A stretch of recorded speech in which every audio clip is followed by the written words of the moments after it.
Hi y'all, this is your mama.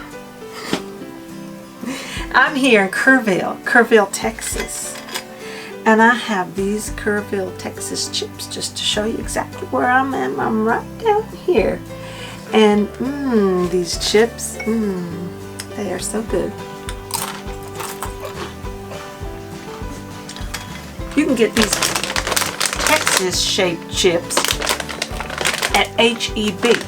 Now this is a Texan store. H-E-B stands for Herman E. Butts.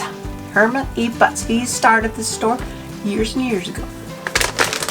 But you might be asking, when you don't eat all your chips, they're just gonna go stale, especially if you buy the big bag like this that actually has a USB code in a Texas shape right there.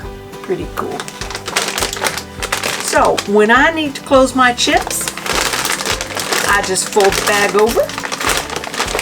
I find the right length of, I was going to look this up, Gripstic. I find the right length of Gripstic that's going to fit this bag.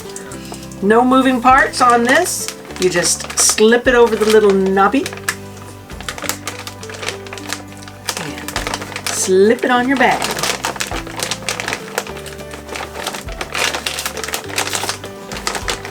Now my bag is sealed, airtight. There's not going to be any problem. Y'all will love these things. Merry Christmas from Texas.